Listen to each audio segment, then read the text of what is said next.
Hey everybody, it is time for another episode. But before that episode, let's take a second to thank our sponsor, Haven Cottage Investments. Haven Cottage Investments. What do you do? What do you do? You call them up and then you talk about property. Ba-da-ba-ba-da-ba-ba. Haven Cottage Investments is a great place for you to start anything you need in life revolving property. Buying, selling, renting, leasing, owning, doing, being, living, eating, sleeping, anything and everything that revolves around a house, you need to contact these people and they will get you situated, all right? I'm telling you, it's a great thing. It's an awesome thing. All you have to do is just contact them via phone, email. All that information is all in the description. Just give them a chance. Give them a call, see what's up. If it doesn't work out, that's totally okay. If it does, well, that's even better. Mention the podcast and you get half off the commission rate. All right, hope you enjoy the show.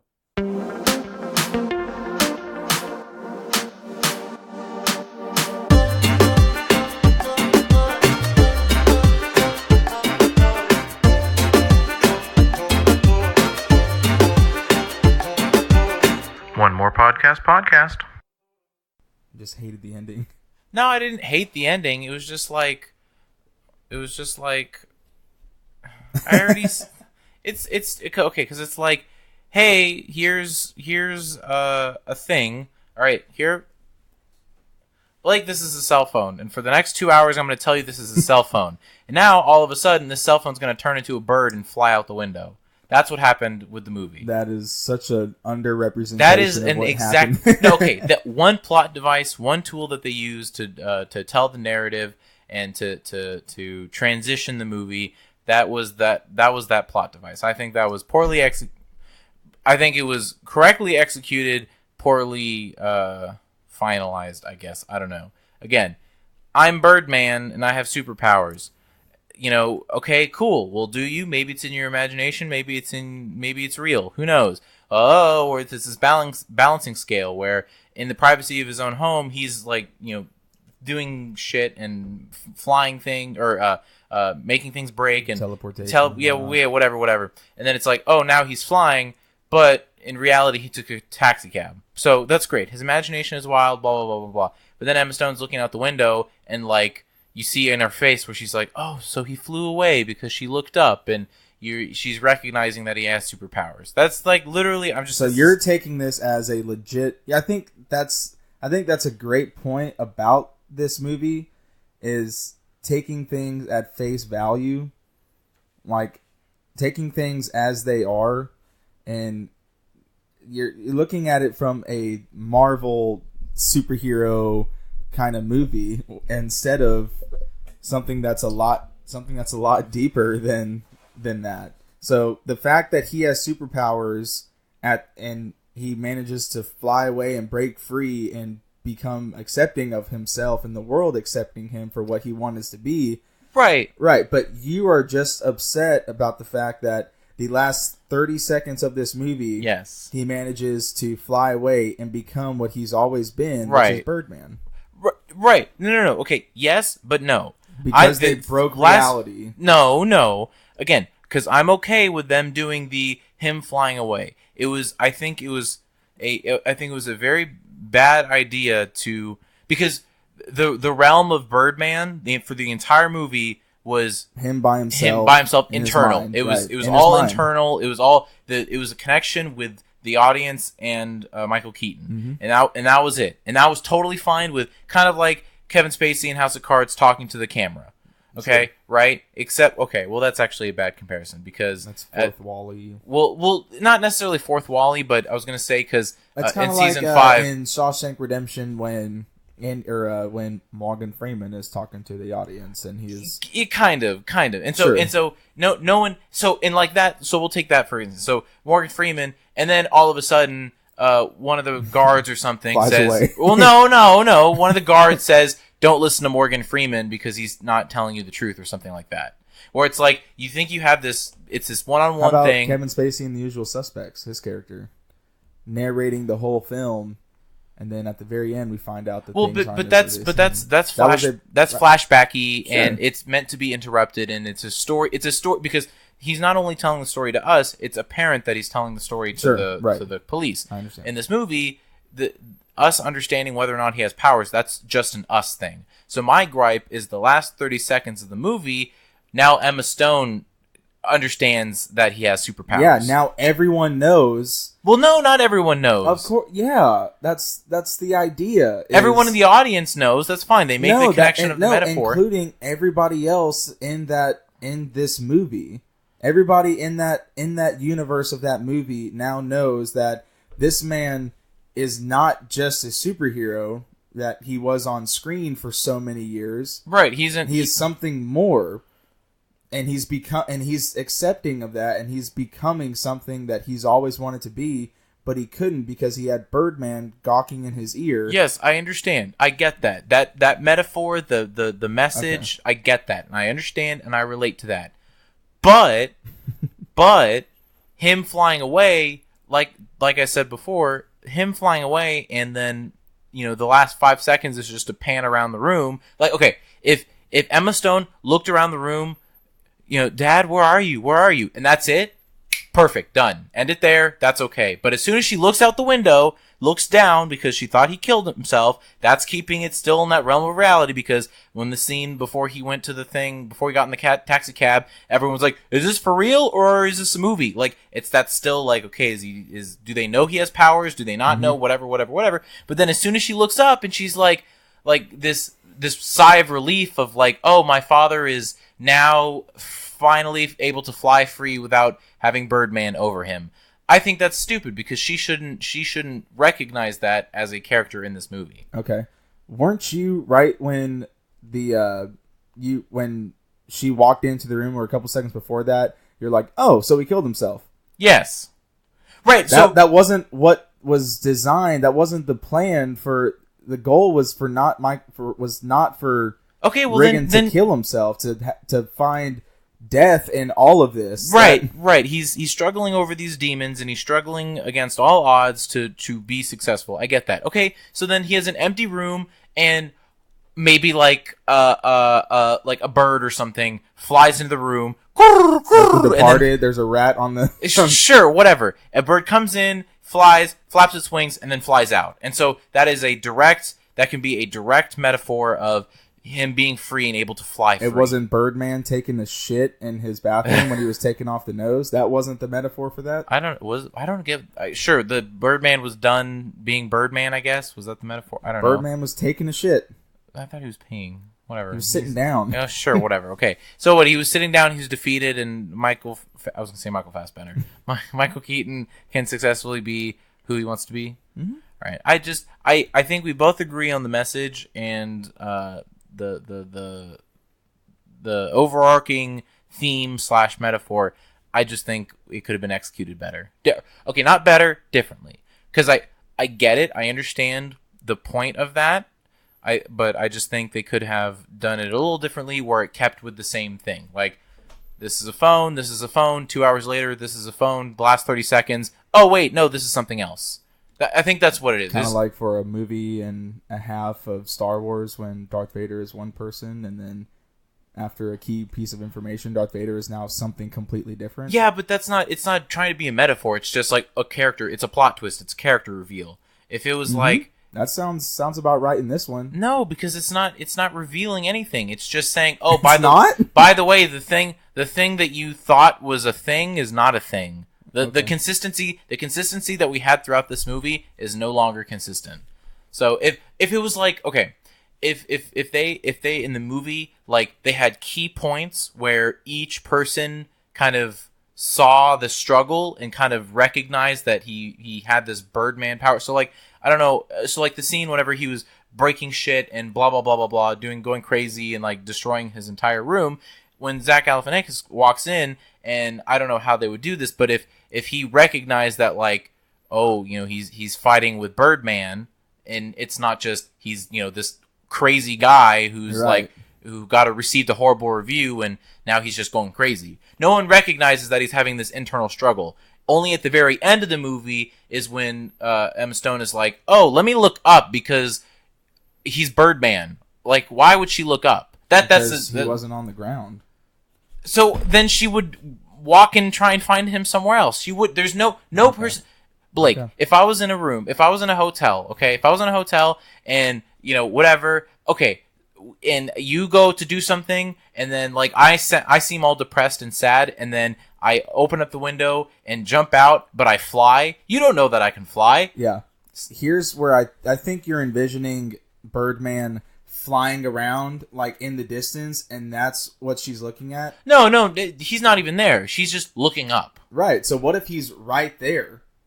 What if he's right there? He's not even flying through. Well, but he's not on the ledge. He's not on the ledge. So I know. What if he's right there, flying or floating in front of her? Floating and hovering. So, but it's just, I think they shouldn't have done a reveal of his powers. That's all. Okay. We're beating a dead horse here, but we're not going to agree on this, but that's fine. And that's fine. Right. But I'm just saying, Blake, if we were in a 20-foot story building and the You're window right. was open, would you look up? No, that's not the first thing I would do. Exactly. You would look down, pull out binoculars, maybe see, because we're in a 20-foot floor building. Because I have those. Yeah, sure. In this world, you do. And then you see that my dead body isn't there, you're going to leave the room and try and find me. She didn't leave the room to try and find him. She looked up, oh, my dad can fly. I just didn't like that. Okay, that's fine. Okay, I'm glad it's fine. All right, welcome back to the... Everyone's a critic. Everyone is a critic, especially in that movie.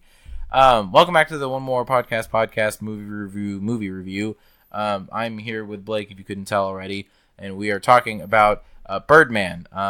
We had essentially spoiled the end, I guess. Well, it's not necessarily... I don't think we said anything spoilery-y, but just definitely too much of analysis over that ending scene. So we're here talking about Birdman. I haven't seen it. Blake has only seen it once. He bought the movie 5 times, was it? Because you were just so obsessed with it. No, I bought this movie once. Oh, okay. And I've watched it a few times. All right, 1, 2, 3 times, maybe less than 3 times. 5 or 6. Anyways, so we're watching this movie. Unfortunately, I didn't take notes. And the reason why I didn't take notes is because I was really invested in the story. I like the camera, the cinematography, where they were moving through and you were just following the characters.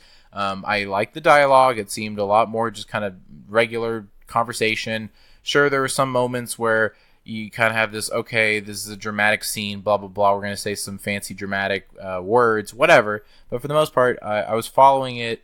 I thought a lot of the characters were really relatable. I don't think Emma Stone was, even though she's like I'm a drug addict, whatever. I don't think they overblew that to be super serious. I thought it was very casual and low played. So I was invested. I was invested in this movie, and that's why I didn't take notes. But I think, Blake, you said you were taking notes. Oh, yeah. So we can go through your notes, go point by point. One thing I just thought was really funny at the beginning when after the supporting actor got the light dropped on his head. Yeah. And Michael Keaton and Zach Galifianakis are walking up, and Michael Keaton's trying to point out names of actors trying to find. Yeah. I just think they're kind of low key shitting on those actors, just trying to find someone that's available. Oh yeah, yeah. Jeremy Renner, who's that guy who was in the Hurt Locker? Jeremy Renner, yeah, that guy. Just find him or whatever. Yeah, thought that was really funny. I was actually really surprised at how, because that movie came out when 2014. 2014. That was Iron Man relevant then? Was he doing the first Iron Man movie was in 2008. Okay, so that was probably Iron Man. Yeah, you remember the little interview? Yeah, it was Iron Man 3 / The Avengers or something. That was Avengers: Age of Ultron 2014. Oh, okay, all right. So yeah, so I was actually really surprised that they weren't just coming up with fake names and do blah blah blah. They actually no holds bar. Exactly. So yeah, and that's a really big theme in this movie is the idea that big budget Hollywood actors can't still make art. And that's another great question that was asked in this movie is who defines what is good art? Is there anything wrong with big budget action movies, or is the only real art on the stage? Right. And that's something that I want to explore with you in a second. But I thought the pig semen interview was really funny. That was funny. Right after instead of him trying to be this, actor talking about his new play on Broadway. Sure. She's like, is it true that you pump pig semen into your face to make you feel younger? He's Yeah, that's definitely commentary on like what we value as information, and it was actually even funny. It was funnier because even though he said no, I'll just say you did not. Yeah, don't write exactly. anything. It's not a thing. Right, exactly. So I thought that was funny as well. Mike Shiner was a funny character. I think he was interesting. Mm-hmm. I get kind of why they had that kind of character in the movie, because I think you're right, he was funny, and I don't necessarily think he was supposed to be that relief, but no, he's supposed to be somebody that you fucking hated. True. And I thought he did a great job. Edward Norton apparently historically is a horrible actor to work with. Oh, really? Yeah, but he's damn good at what he does because he's kind of a dick, and I feel like he kind of knows that going into that role. Right. Oh, I feel like a lot of the people were self-aware. And of, it was brilliant. Yeah, that's I thought very he true. did a great job. His character acting, in quotes, where yeah, and I thought that was really interesting. Is the only time he can be himself is on stage. Every time when he's not on the stage, he has to pretend like he's somebody else. True. And I think it's just because actors are out of their minds. To an extent, I think I don't know. I feel like depending on, and I guess we can either relate this to the actual movie or just the commentary of movies / plays. Sure. I think when people choose roles and people pick things to be in, because they made a comment in the movie about, like, a literal comment about how he was like quit / fired before he brought onto that. So I think that's kind of speaks to, if you're not vibing with the character and if you can't relate, then you can't be yourself. And so I think, like, and I don't know if they were trying to make this direct relation, but like growing up, I especially when I was, when you're young and you're learning about things in life and you're developing and blah blah blah blah blah. A lot of the TV actors that I saw and a lot of the movie actors I saw, when I saw them in a role, that's how I equated them in real life. The biggest example I have, and however cheesy this is, did you ever watch The Sweet Life of Zack and Cody? Yeah.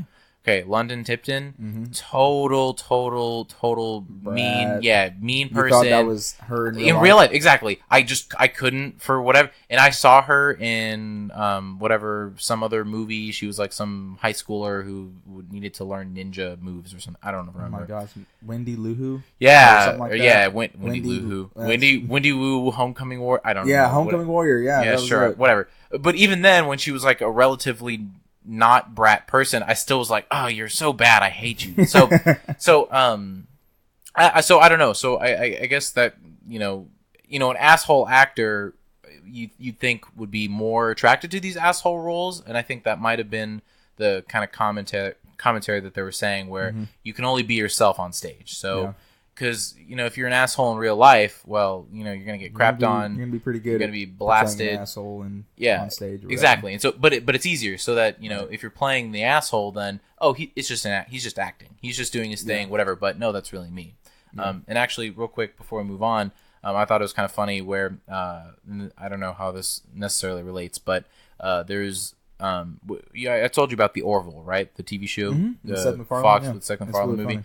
Yeah. Have you seen any episodes? I've seen like 3. Okay. The first 3. Okay. So the most recent one, I believe, they visit this planet where it's very similar to Earth in terms of the development and the structure within our 21st century, but they've developed a unstructured total democracy. So any bad people or lawbreakers or whatever, anyone who does anything bad seen in the public eye, they get voted on. And so you either have an up green arrow or a down red arrow. That's funny. And so everyone's forced to wear a badge, and then you have from when you turn 18 till however old you are, you have this thing. And so people can just walk up to you, and if you do something assholey, they can click the red down button, or if you do something nice, you can click the green arrow. So that's awesome. And so they have to go on live TV and like apologize and blah blah blah whenever they do something bad. Hopefully they'll get more upvotes. Exactly. And if they reach a certain number of downvotes, then they get like lobotomized or whatever. Oh, yikes. Yeah. So yeah, exactly. So I forget the point of that tangent. I had a reason. I think it was probably just because, because I think it's kind of funny, especially now within the 21st century with Twitter and Instagram and social media and all this kind of stuff. You really can't be an asshole outside of what you're acting in. That was another big point, that when Sam was going off on her dad, like, you don't even have a Facebook, you mock Twitter, you hate bloggers. Yeah. Like, that's the new age of we're living in. If you're not on social media, are you irrelevant? Right. And that's another. Well, do you think during the movie there, because I get the parallel that they were trying to make with, he's an old man and he can't get with the times, blah blah blah. She's a young person who's hip and wants to be famous, blah blah blah blah. Actually, I don't even know if she wanted to be famous. No, she just wanted her dad. That's true. Okay. But do you think that, I guess that was kind of an indirect thing? Because I never, from the beginning of the movie till the end, I never saw him as like, oh, he really is like this out of touch with. No, he's just a washed up superhero actor. True. And that was the whole point. Remember at the very end, it kind of, I thought it was kind of funny how she goes, "Yeah, I made you a Twitter page." Yeah. Because he's relevant now. Sure, that's true. He's now on top of the world. That's true. And so now he's ready to have a Twitter page and. Oh yeah, ready to not fly and whatnot. we don't need to keep talking about that. Anyways, your next point. Zach Galifianakis was awesome. I liked him as wasn't he great? Very much. He's really thin. Is he super thin or? Cause I don't know if he's lost weight. He lost weight in don't like the Joneses movie where his neighbors are CIA agents or whatever. I don't remember that. Keeping Up with the Joneses. John Hamm and Gal Gadot are in it or whatever. Okay, well, yeah, this was. Almost 4 years ago. Holy shit. When did The Hangover Part 1 come out? 2008, 2009. Okay, so he lost a lot of weight. Because I just remember him as just a chubby dude, funny actor. Kind of like Jonah Hill, but... Yeah. But anyways, yeah, no, he was very good. Because I've only seen him in serious comedy. Like, I mean, The Hangover is, I guess, as serious comedy as you can get. It's not dramatic. It's not like a Will Ferrell comedy. It's a realistic... over-the-top comedy. Right, but I mean, this one wasn't a comedy. So I thought he did a great job for a director that's as hard on their actors as Alejandro Iñárritu is. He's historically known for being incredibly hard on his actors, and I think that shows in their performances. Sure. Everything is so tight-knit. Did you ever see The Revenant? No? Well, no. You know about it? Yes. Yeah, well, he directed that movie too, and Leo DiCaprio and Tom Hardy both have said how grueling it is, but he gets the best performances out of actors that any director can these days. Wow. And he's a very hard director, but it shows in his movies. He's amazing at what he does. Sure. Okay. I love the quote, don't confuse love for admiration. That's what Edward Norton said to, that's what Mike Shiner said to Michael Keaton as he was walking out of his dressing room. And excuse me, I got something in my throat. You need water? No, I'm good. That quote kind of stuck out to me. Like he's wanting people to love him as not as Birdman, but that's the only way people admire him is because he's confusing people loving him for being Birdman versus people admiring him for his skill or his acting chops on Broadway. I agree with the sentiment, and I agree with what they were doing with, but I don't know. I thought that point was kind of lost for me. Okay. Because when I mean, I guess it's just his fault for being exposed to these kind of tropes, I guess you can call them. But in previous movies that I've seen, can't think of it right now. It's kind of, this has been implanted on me. Anyone who says that quote to a character, I normally could never relate to that character. And so because I could relate to him so much, not necessarily like directly relate, but I can what is it, empathize is when you don't share similar experiences, but you can generate the same feelings. Okay. So I could empathize with him, and he was just a very realistic character, like some schmuck in New York trying to do his thing and being washed up. I can empathize with that. So when I don't know if that quote for me was just kind of misplaced, because love and admiration, I don't think that's something that he was struggling with. I think it was just generally and I guess that's the issue, because they were trying to insert some backstory and like character development in certain points. But again, I agree with it. It's a very, very profound statement, just saying, especially in Hollywood / theater / whatever. I agree with that. I just don't think the character gave off that. I think it was a more internal struggle for him, or at least I think that's the direction that they were going with. Is this very internal struggle. He wants to make it, because I don't know. It almost seemed like the fans and the admiration, it didn't matter to him. Yeah. He just wanted to be. He just wanted to make a buck to pay off for what it is, because he poured in the scene in the bar when he was talking to the critic. He's saying he poured all of his money into this. This is something that he has to prove, that he has to do. This is for him. How dare you just why? Because he didn't want to be washed up anymore. At least that's how I interpreted it. Is that why, or did he want something more than just for his life? Did he want something more than just being Birdman? It was right. So he was breaking out of this identity. Right. So he was trying to escape this identity, but I don't think he was looking for admiration. I think he was just trying to cast a new figure and fit into that mold. And because even in the street or whatever, when he was in his underwear and he was trying to get to the thing, he was just, and I guess it was also because it was a time crunch and he needed to get to the scene.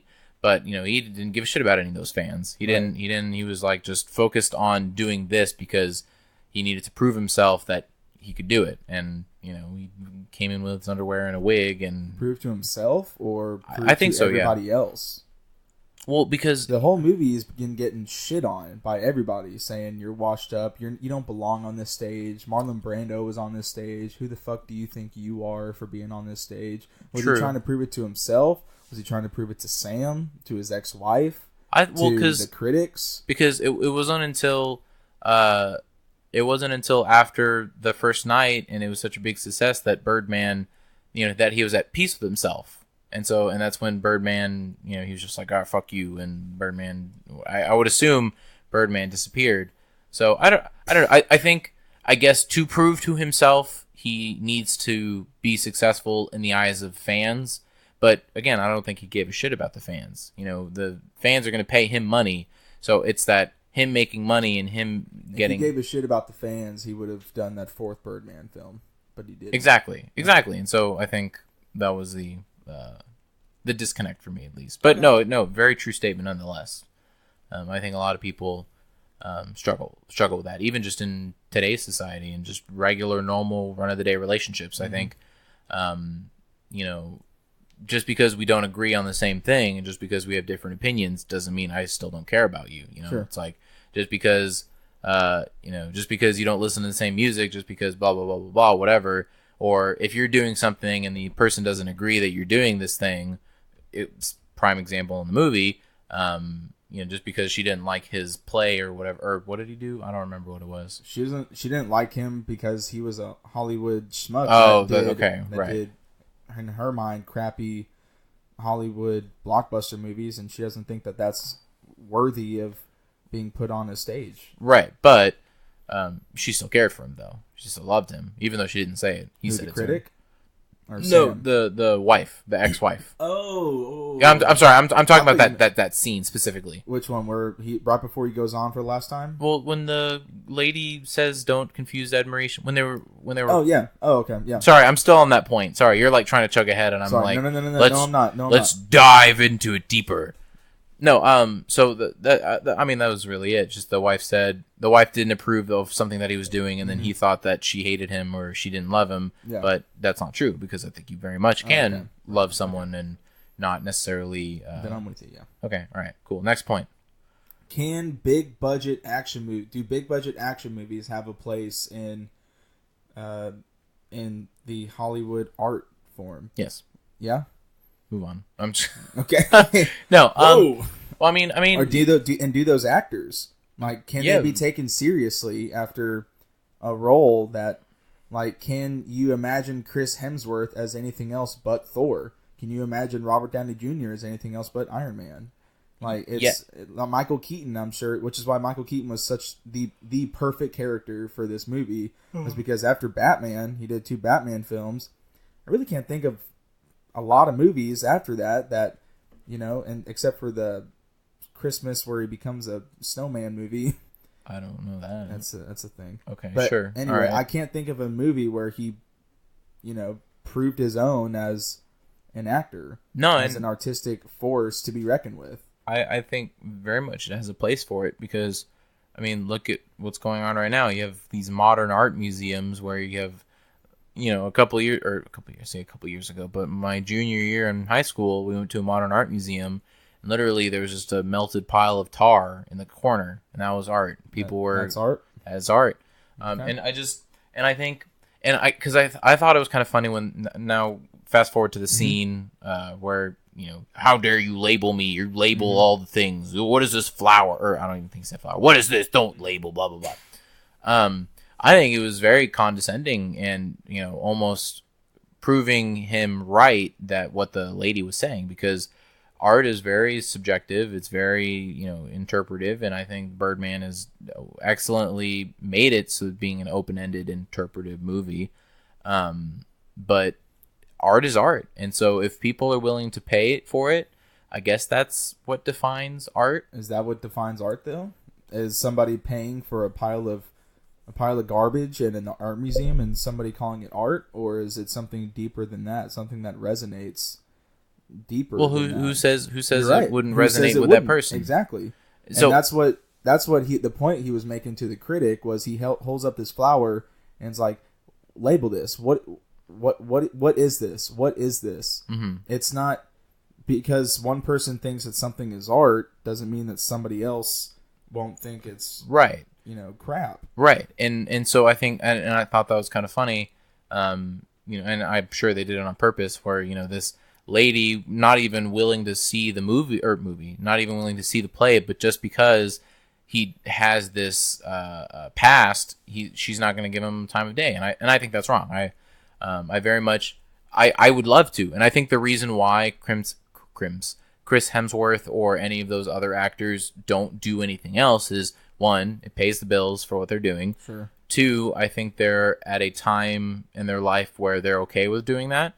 I'm sure Chris Hemsworth, after making millions of dollars, being this kind of fun, adventurous, sort of a little bit of drama type character role, I think he's totally fine with it. And so in 20 years, are we going to get a dark, gritty, you know, very polarizing movie that Chris Hemsworth stars in? Maybe. Who knows? And I think that plays very much into, you know, humans developing and growing and what you're comfortable with. Mm-hmm. So, no, I very much agree that it's possible. I mean, will I see a dark, gritty Chris Hemsworth movie? I don't know. Yeah, watch Moby Dick or. What do you mean, Moby Dick? He was in a movie adaptation of Moby Dick. When was that? By Ron Howard. It was right after the second Thor. Really? Or it's called The Deep Blue Sea or something like that. Oh, okay. Was it good? I never saw it. Oh, okay. But he was in a movie called Drive that highlighted the rivalry between these two IndyCar racers back in the 60s or 70s. Mm-hmm. And I saw clips of that, and I thought it was good. Uh-huh. Yes, you can, as a big budget Hollywood actor, you can branch out and do more dramatic stuff. Perfect example is Christian Bale. He was Batman for three movies, and in between those 3 movies, he won an Oscar for The Fighter, and he was nominated for American Hustle. Mm-hmm. Like, the dude can do it all. Right. Benedict Cumberbatch was nominated. He's now Doctor Strange, but he was nominated for The Imitation Game. True. I can keep going down the list. Well, so what are you saying? They shouldn't, though? No, I'm saying if you can do it, go for it. Okay. And I think that was another point where in a world where everyone is trying to be relevant and trying to make their mark. Look at the homeless guy that was screaming out lines out in front of the theater, and Michael Keaton just kind of looked at him like, "The hell's going on?" We're in a world where you're trying to be relevant every single second of the day, and it's difficult. It's very difficult. And so if you find that path to where you are now relevant, even though some people may shit on it saying, "Oh, it's just a comic book movie," does that matter? No, yeah. No, I agree. I was gonna say, speaking of relevance, I forget what year he did it, but Donald Glover did a stand-up Weird. I don't know if you've listened to it. You showed it to me. Oh, I have. Okay, all right. It's the Home Depot bit. Yeah, well, did I just show you that bit or the whole thing? I think you showed me that bit. Okay, all right. Well, so there's a different bit where it was just kind of the commentary, where it's like music, art, acting, that kind of entertainment / artsy fartsy industry. That's one of the only industries where you have to keep proving that you can do it. Mm-hmm. And so he said specifically, like, and I'm not going to do the joke, but I'll just do the commentary. It's like they take a season, and this was back during when he was on the Community. Mm-hmm. He take a season break of the Community, and he still has to try out for the role, and he still has to go through all this whole process. Because, like, what is he really going to forget how to act? Is he going to forget how to do it? So, I think that staying in relevance and staying, I definitely think, that might be the reason why you don't see Chris Hemsworth doing more of those series. Because I don't even know, but because maybe he can do it. He can be a stoic hunk of a guy, and that's what he's comfortable with. Mm-hmm. One thing I really love, though, and this is kind of a side tangent. It's when you get to a point and we can relate this, and I think this ties closer to like YouTube and kind of that online media platform. Yeah, I think with that, because you have such a direct relation to your fans and stuff like that, and because you can get this immediate effect, I guess you could do it in the movie industry, where if you do a movie and then it sucks, but you're not going to get like the specific, what's the like to dislike ratio? How many, people wanted to see something differently? You don't get that feedback response, but you can still do it. I really love seeing when actors take that jump and take that leap into a different role. Because, I've said it before and I'll say it again, but, seeing Steve Carell for the first time ever being in a serious role and being in, just this totally polar opposite role, I was blown away and I loved it, and I thought it was great. Adam Sandler and The Cobbler, exactly. Jim Carrey and The Man on the Moon. Yeah, Eternal Spotlight of the Sunshine. Yeah, that one. Yeah, thank you. It's kind of nice. It's kind of nice to see it because young Chris Pratt or whatever, he's going to do the same thing. Well, I would say he's young, but I think he's in his 30s maybe. His 30s.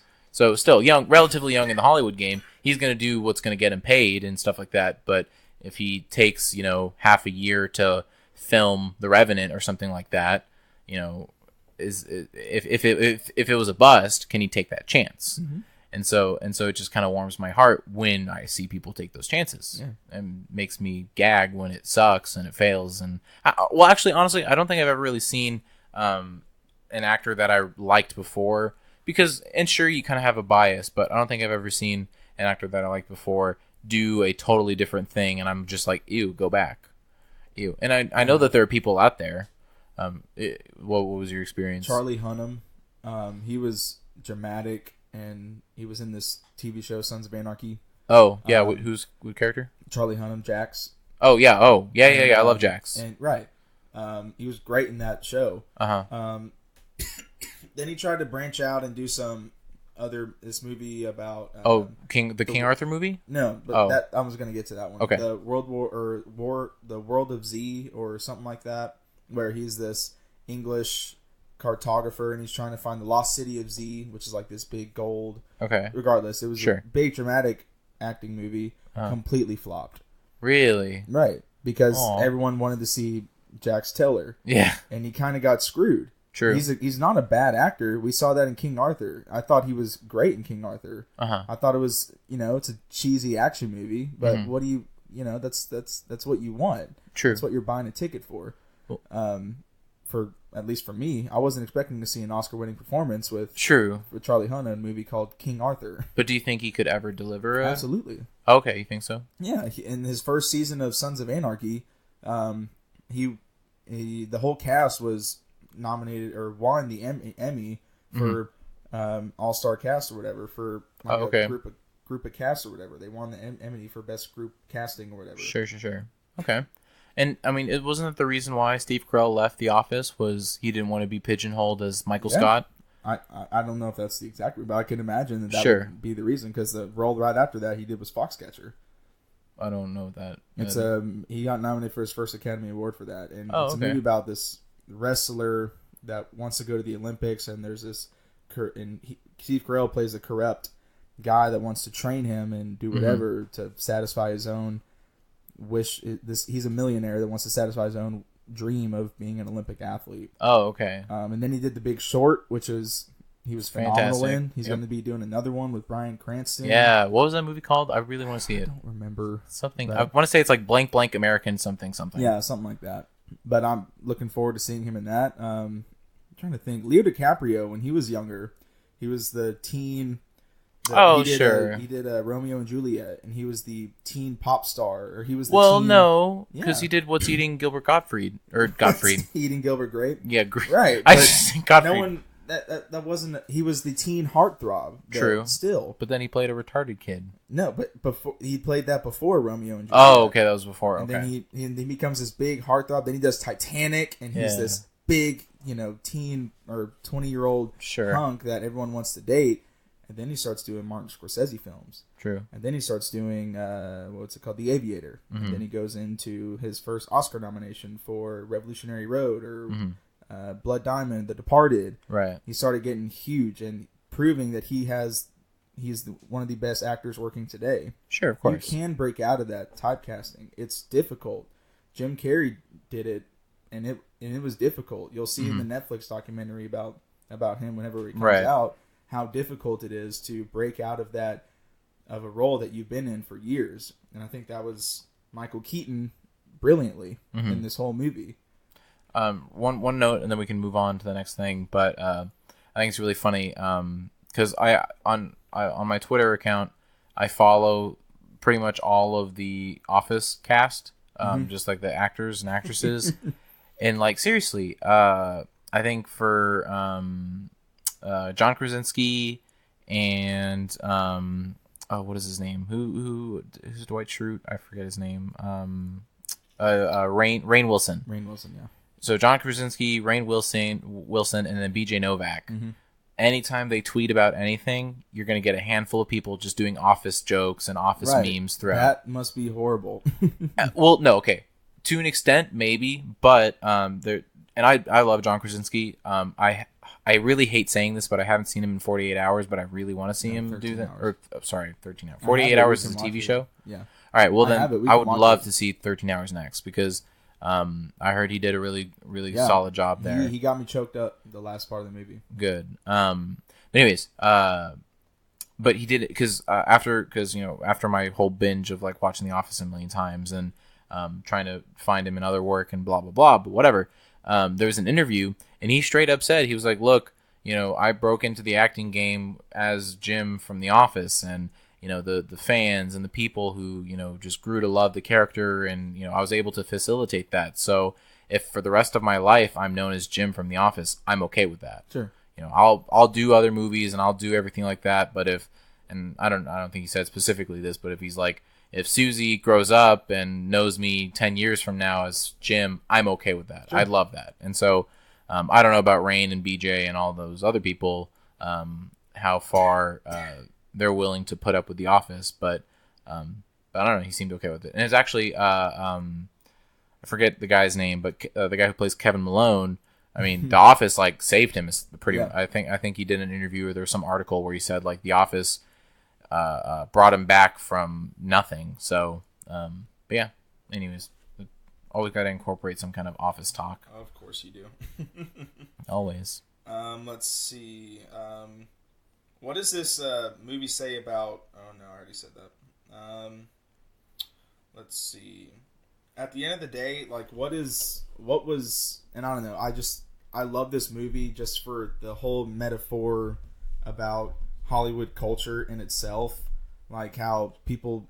I think one message that was conveyed in this film was Hollywood taking itself too seriously sometimes, where you have this need and want to be, this deep, dramatic Daniel Day-Lewis character actor and whatnot. True. And when there's nothing wrong with you know, being in a goofy comedy with Adam Sandler and Kevin James or whatever, or whatever. But I don't know. I found this movie poking in the side of Hollywood, saying, "Who are you to define?" And movie critics especially, who are you to define what makes a good film? You don't know what goes like some of these. What did Edward Norton say to Miss Dickens or whatever? Those that can't do film critique or whatever. Critique, yeah. Like most, and I'm guilty of this myself. I am a movie snob. I know it, and I'll kind of shove a movie to the side because I don't like the actor that's in it. I don't like the director or whatever. I think it's going to be a goofy movie from the get-go or whatever. Right. And I've been proven wrong plenty of times. But critics today, I see this on Rotten Tomatoes especially, because we've had this conversation. Right. Where they don't know what goes into a movie. They don't know what it takes to set up a scene. They don't know the hard work that goes into every single day doing this, and this. Well, a lot of people don't. And yet they'll base their opinions off of an objective opinion that is not granted in anything but their own snobby opinion over a film, versus taking a film at face value, understanding what the message is trying to convey or whatnot. I think that's you can follow that, and you can agree with that mentality to a certain extent, because I'm not gonna sit just because the writing is really good and the direction is great and the message is awesome and everything's there, all the key components. But I mean, at the end of the day, if it's a guy screaming at you this whole time, I'm not saying a movie would ever do this, but if the whole dialogue is people screaming, are you gonna want to sit through and try and? Are you gonna say this is a shit movie? This is a crap movie? Because I mean, coming from the guy that just said that he saw a piece of melted tar in an art museum. Well, okay, I guess that might have been a bad example, because because I've seen pictures of that where people will just put like a phone charger down on the ground and take pictures of people like examining the phone charger. Is this? Yeah, what does this mean or whatever? Well, I remember something about an empty box also, but it was like actually the donation box or something, and people were like analyzing it. But well, I don't know. I think when I wanted to touch back real quick on the Rotten Tomatoes comment. I think it's not necessarily people don't know what goes into a movie. I think with Rotten Tomatoes, and I mean even to an extent, hopefully a lesser extent, these podcasts that we do. It's just to show off our brain and show off our, kind of do a self-fulfilling circle jerk. And and I think you're right. And it was definitely proven when we had the Rotten Tomatoes versus IMDb, where, the more sophisticated and the more out there art, and quote unquote the more traditional art, I guess you can call it, will get higher praises on Rotten Tomato. And I don't. It's so difficult because I don't know, because I do rely on critics to watch a movie, and I think I guess you just kind of have to take it with a grain of salt. But I don't know. I think if only we could be part of those screenings of plays and stuff like that, and then formulate our own honest opinion. But I don't know. I think it's valuable. It's valuable that they're here. Do you tend to read movie reviews after or before? I will do a blanket review and go to like IMDb and first I'll go to Rotten Tomatoes and then I'll go to IMDb and then that's about it. So, but I will, and I think everyone should have this, and unfortunately they don't. I will trust my gut above all else. If I'm going into movies saying, oh, okay, here is a list of 10 movies that I could potentially see, which one should I see? I'll look up maybe a few of them. Oh, this one's good. Let's pick that one. But if it's like Captain Underpants, obviously I know it's not going to be the greatest movie ever, but I'm going to pay money on it because it's something I support, it's something I value, it's something that I want to see. So, I don't know, and I think a lot of people should trust their gut and trust the final word, because I know a lot of people, you'll go up to them and say, "Hey, did you see that movie?" "Oh no, I heard it got bad reviews." It's like, okay, well, sure, it got bad reviews, but how do you know you don't love it? Exactly. How is it? Like, everyone has guilty pleasure movies. True. Like, it's not. Yeah. Well, I mean, even I don't even think you can. I mean, you can, but I don't think you should necessarily call it guilty pleasure. It's just, Something or you unless to you is a guilty pleasure something that is generally not accepted by society, but then you like it secretly, or because I find guilty pleasure is like it's something that's not necessarily bad for you, but it's not good for you.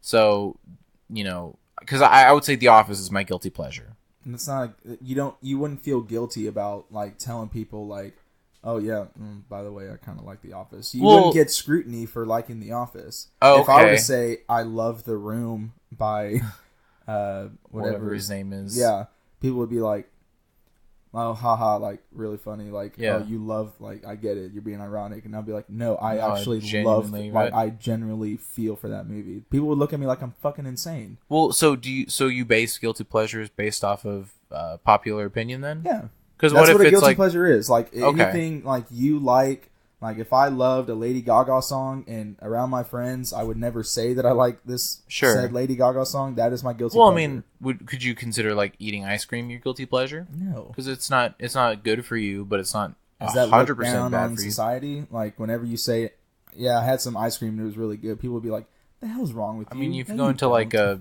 if you walk into Lifetime Fitness and sure, you're and you're like, out with, I had ice cream, everybody. Jennifer, Susie, you can't have ice cream. Right, Brock. Brock. Gosh. Sorry, we have to play to both genders here. Brock, how dare you have ice cream? You know how many calories are in that? Bro, it was just like one little scoop. But that's a guilty pleasure. Okay. So right. The Office is not a guilty pleasure because 99% of the people love The Office. Now, if you liked, still like, if I like Birdman, that's a guilty pleasure. If you like, I don't know, if you listen to music that people like, I don't know, that's a guilty pleasure. Like a movie that's generally in society we look at it and go, that movie was god awful, and yet you like, man, I really love that movie. That's a guilty pleasure. You know? True. What was I saying? I don't know. I don't even remember what your original point was. We were talking about film critics, IMDb. And do you look up film reviews before or after? Oh, well, I mean, was that specifically what you said on your phone? Or asked on your phone? It was just critics in general. Like, okay. Everybody is their own critic, but we still trust these people that have generally the same opinion as ours to look up. Like, I'll look up the IMDb score on my account first before I go see a movie, but then afterwards I'll gather my own opinion, talk to my girlfriend about it in the car. She'll always ask me after the movie's over, what'd you think? And I'm like, save it for the car. Because that's whenever we talk about it. Sure. And then I'll get home and I'll look up Chris Stuckman on YouTube, or I'll look up Jeremy Jahns on YouTube, because those are guys that I generally have the same opinion on movies with. Sure. And I don't look for that for validation. Like, if Chris doesn't like a movie or Jeremy doesn't like a movie that I like, oh well. Sure. But, like... Do you leave comments and reviews and scores on IMDb? On IMDb sometimes. Oh, okay. I don't comment, but I'll like score it. Okay. What was the last movie that you scored? The last movie I scored, I think, was Batman vs. Superman. Either that or Suicide Squad. I think it was Suicide Squad because that came out after. Gave it a 1. No, I gave Suicide Squad a 7.1.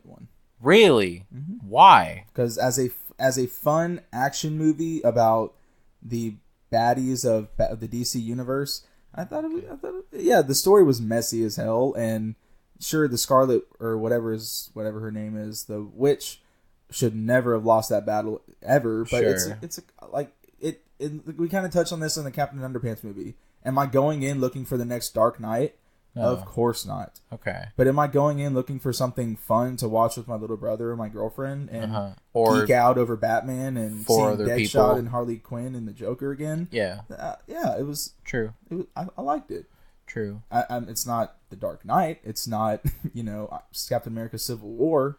Right. But it's a superhero movie. Yeah. I fell asleep. Oh, I know. We went to go see it.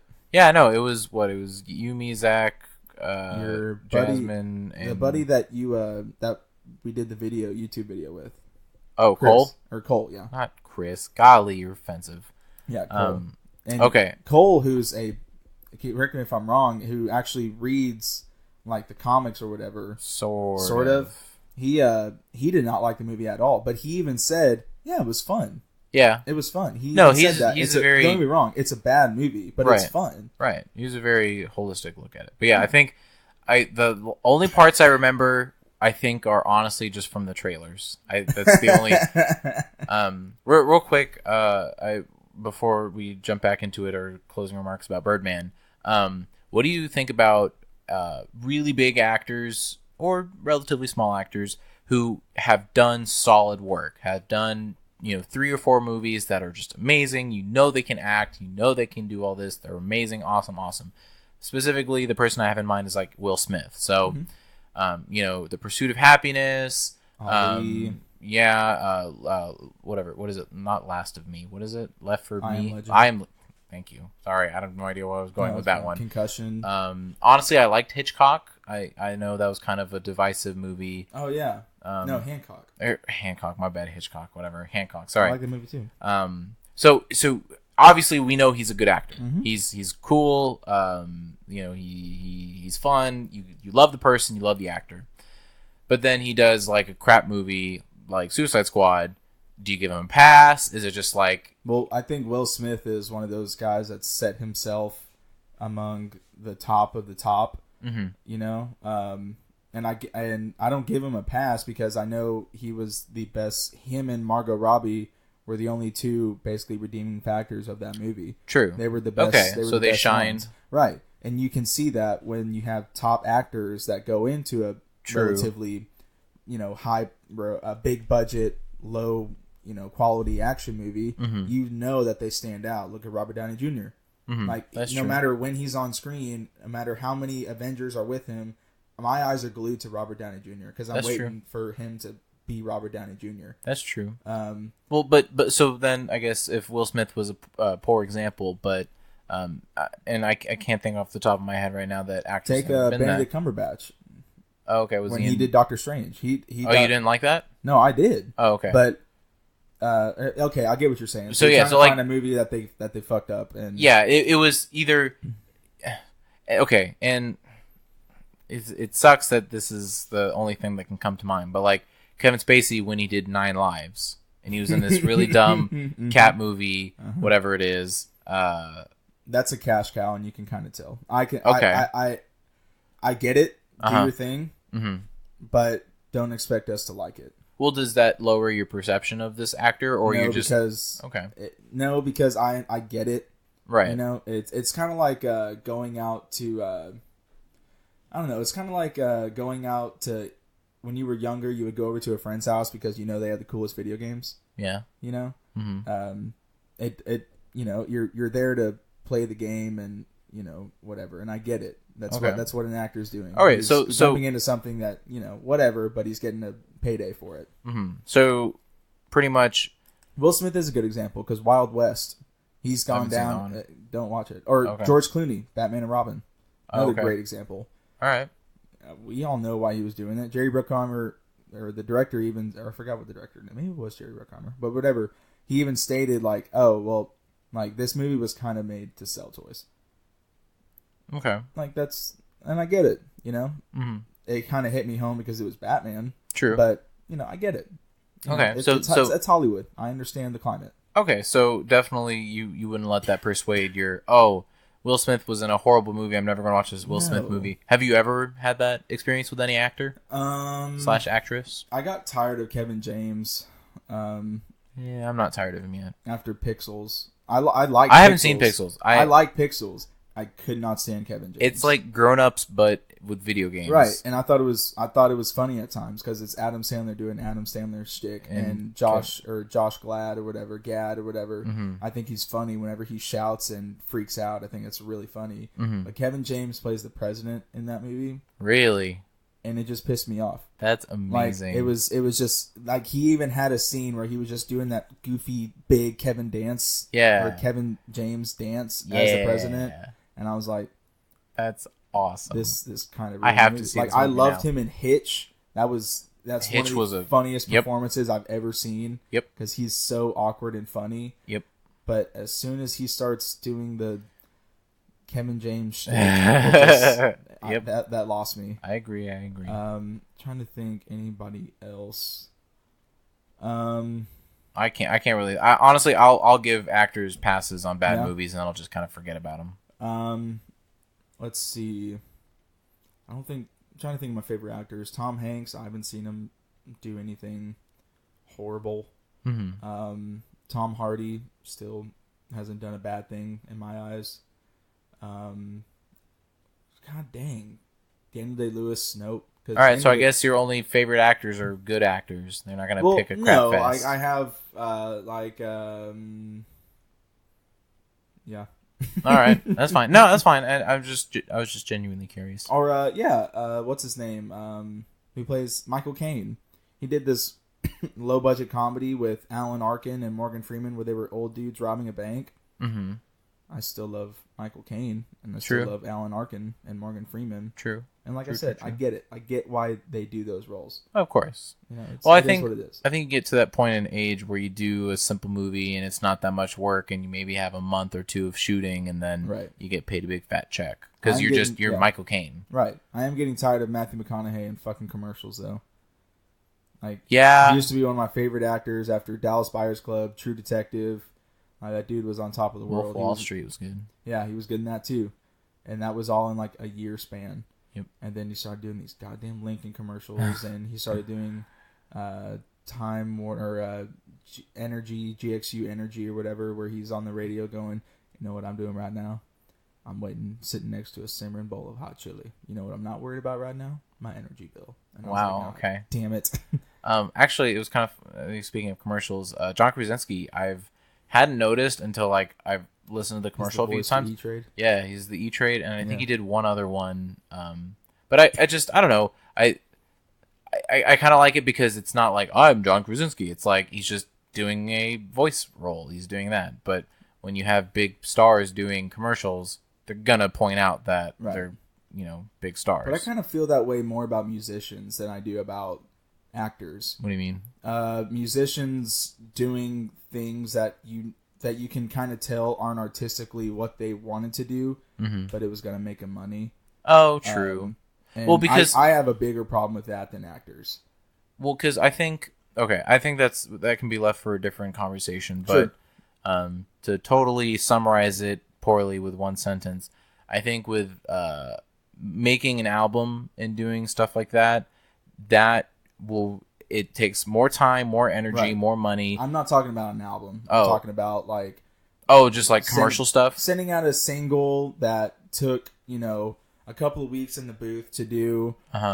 You see that with country stars, especially Just nowadays. to like make a quick buck. Yes, okay. pandering to an audience. That makes me more upset than Okay. actors getting a cash grab. All right. Well, we can make a note and talk about it on the Yeah, next sure. podcast. But was there anything else you had? Man, no. Totally That was- derailing from Birdman. No, that was it. Okay. I love this movie. That was a good movie. We definitely have not seen a bad movie yet. I kind of want us to watch a movie that we both haven't seen, and then it's Okay. like, oh, is it good? Is it bad? We don't know, and then do a crap fest from there. Okay, So, deal. I'll find a movie then, Awesome. Cool. because I still buy movies and they're still in the case. Buy movies. That's weird. You're supposed to stream movies or. It's a collection of mine. I know you're right. Having a physical collection is really nice. Anyways, so no closing remarks or anything. If you haven't seen Birdman, I recommend it. True.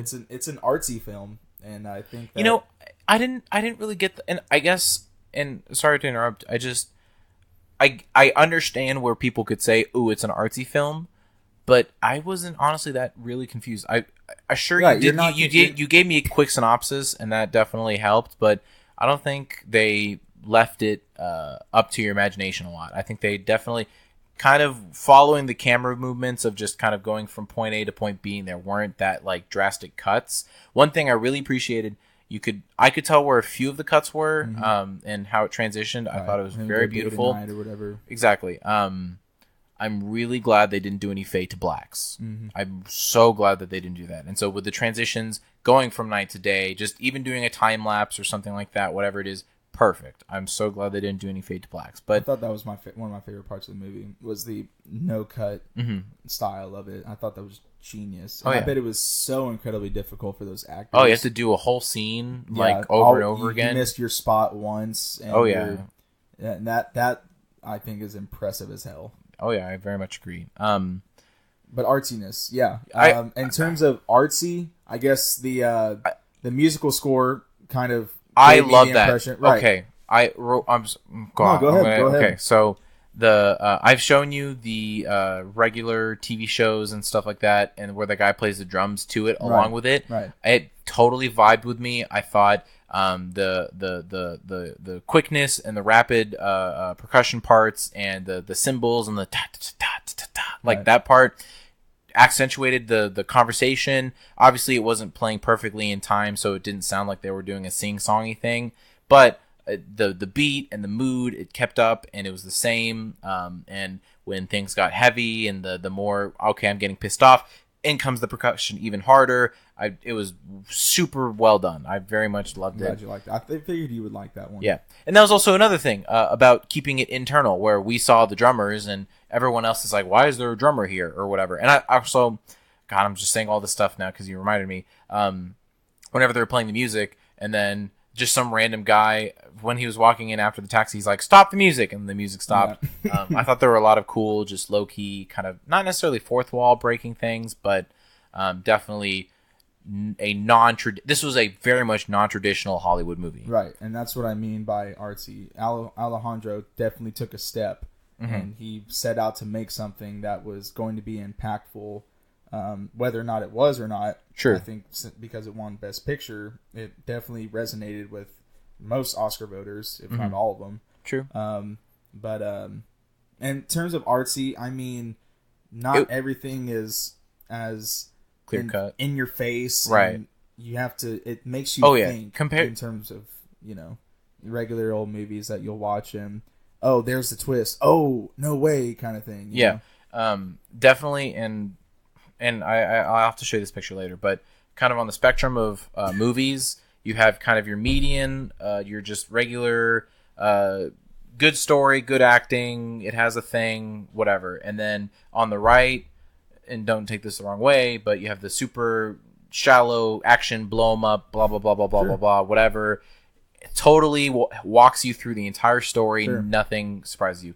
And then you have on the left the more sophisticated, I don't say sophisticated, I'd say more like the interpretive sort of we're going to less dialogue, more visually pleasing, blah, blah, blah, where you have to think about it. So, and it's weird how a lot of, the most movies that gain traction have now been leaning towards that right side of the big blow 'em up. Not to say that there's less of that, but But you said it yourself whenever we were talking about movies on one of our first podcasts, where you feel like there aren't any movies with originality made since 2000 and blah blah blah. Right. But like specifically, one thing that speaks to me is the No Country for Old Men. Just that entire intro sequence, like. That I haven't seen a movie like that ever. Since at least old westerns, right? But even then, that style, that narrative style, and the cinematography, and just that choice to we're not going to just walk you through it. We're just drop you in it, figure it out yourself. So with Birdman, with me, when you said it's an artsy film, I thought I was going to be like scratching my head a lot and like, okay, wait, hold on, where did that connect to that? But no, it very much was kind of that artistic style, but it wasn't. I thought it was going to be way more on the left of just like, okay, like whoa, No, not like whoa necessarily, but yeah, definitely. I'm trying to listen to the dialogue, but also process things in my other side of the head. So, I very much enjoyed it. I'm totally interrupted you from whatever you were going to say. You pretty much summed it up. Oh, okay, all right, cool. And I was going to ask you one last question, but I forgot what it is. So, what was it about? It was about the movie and the art direction, style. I don't know. I'll think about it later and text me or whatever. Sure, I guess. But anyways, that is the end of the One More Movie podcast review. Hope you enjoyed it. I feel like we only talked about the movie for 30 minutes and then like just Hollywood in general for the other 30 minutes. Yeah, but that was the point of the movie. That's true. Oh, thank you. That remembered what my question was. So just a last question, close it off. Do you think this movie purposefully was meant to attack Hollywood, or was it just commentary? And that's, leave it up to your interpretation. I don't know. Or I guess attack is a strong word. Like, specifically call out Hollywood, or was it more just hey, this is what's happening? They dropped actors' names. True. Actors' names that are known for, like they said, Ryan Gosling and Jeremy Renner. And, yeah, where are you going to find Ryan Gosling? Right. And I think that part was, whenever they would name drop, or whenever Birdman was talking to Michael Keaton, and he would actually say, like, we're fucking better than these people. You don't need this shit. We're gods. Like, we are so above them. Yeah. I feel like that was less commentary and more like, hey, take a fucking look. This is what you guys are kind of thinking about yourselves. Okay. Let's get back to what we're actually trying to do here, which is make impactful movies that will resonate with people forever, and not just go around acting like because we're superheroes in a movie and we're gods in real life. True. Okay. I love that part. So it's kind of a little mix of both. Whenever they were talking about critics, I think that was definitely commentary. Whenever they would bring up any newspaper columns or whatever, that was definitely commentary. But I feel like whenever Birdman specifically was getting in Michael Keaton's ear, I thought that was a definite, like, hey, Hollywood, listen the fuck up. Okay. All right, cool. Well, so with the end of that, that was the One More Review podcast review. Said this for like the 7 millionth time, but whatever, it's all good. Appreciate you being here, Blake, and thank you. You guys have a good day, night, or shit. I love how that's just the standard now. It's just, I know. Some people are listening to this in the bathroom, I guess.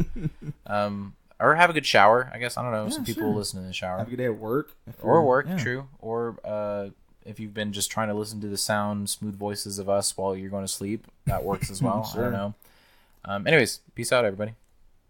And that was our show. I hope you enjoyed. Again, as always, give it a like, subscribe to the channel, do anything and everything to share. Just these simple demands. That's no big deal. And again, wanted to give a shout out to our sponsor, Haven Cottage Investments, okay? Sabrina Parker is a financial genius. I've been saying it for 3 million years now? 4 million? Almost that much. She's smart. She knows what she's doing. She's got the time for you. All you got to do is just give her a call, shoot her an email. Everything is all in the description below, all right? Get in contact with her. Tell her your story, and she'll be able to figure out what's best for you. All right, guys. See you next time.